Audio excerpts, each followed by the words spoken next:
అదే RTV app వార్తల్ని క్షణాల్లో చదివే అవకాశం ఉంటుంది. ఒక న్యూస్ పేపర్, ఒక టెలివిజన్ ఛానల్ మీ చేతుల్లో ఎప్పుడూ ఉంటాయి.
గడ్డం వివేక్ వెంకటస్వామి గారు, అదేవిధంగా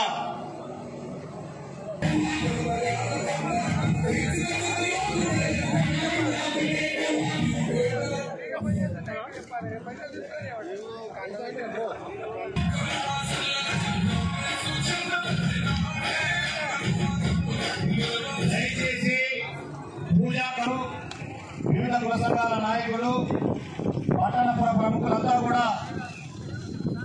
సభా ప్రాంగణానికి ఇచ్చేసి వారికి కేటాయించినటువంటి స్థితిలో కూర్చోవలసిందిగా కోరుతా ఉన్నాం.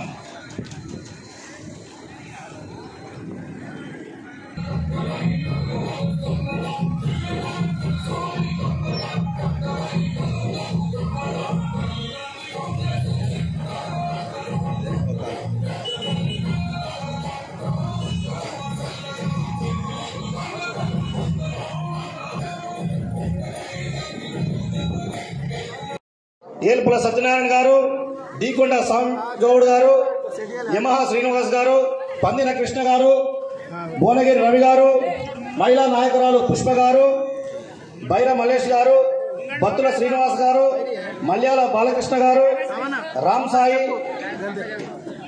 పుల్లూరు లక్ష్మణ గారు వెళ్లాల్సిందిగా కోరుతా ఉన్నాం.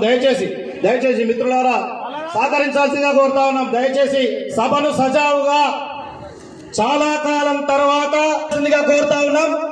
ఈ రోజు కాకా కుటుంబం అంటేనే గత 5 దశాబ్దాల వారి యొక్క కుటుంబం సేవకు అంకితం.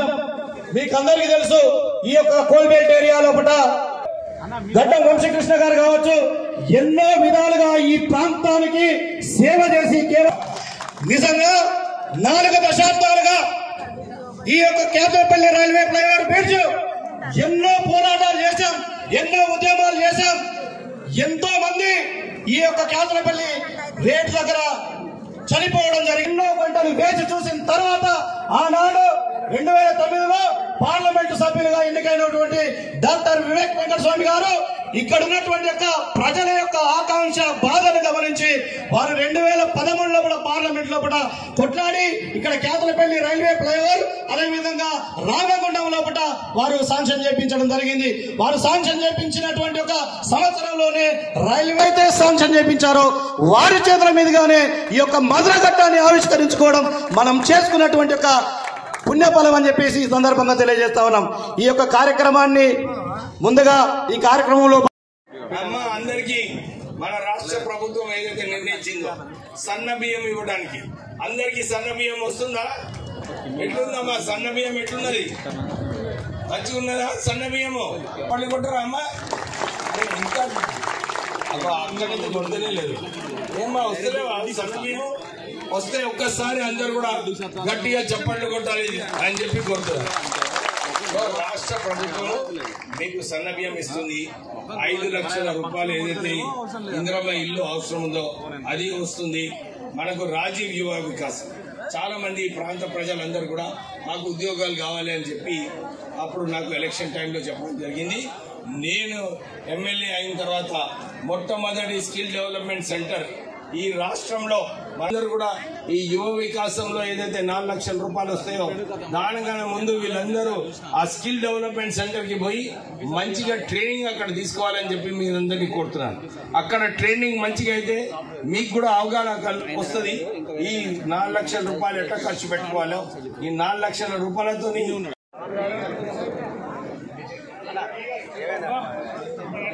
డి గారు ఏఈ గారు డి గారు రండి.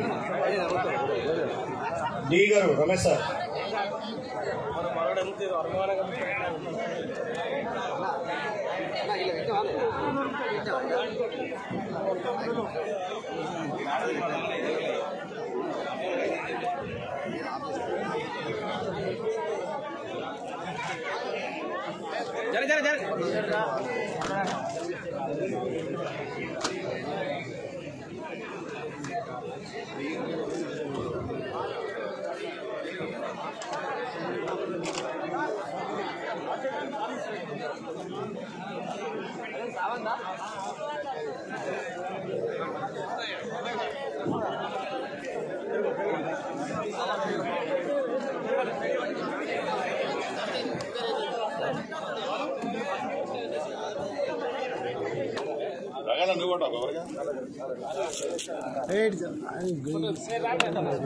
చెయ్యి అడ్డమైంది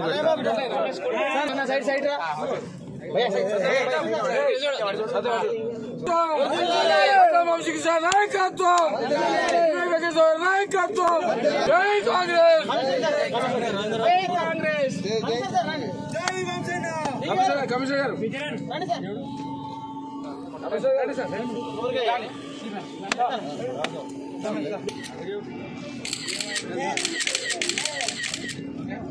okay sir. Thank you sir. Thank you.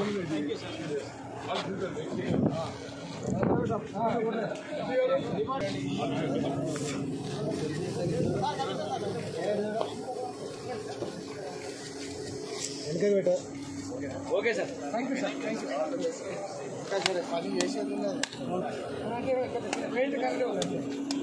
Electrical మనకు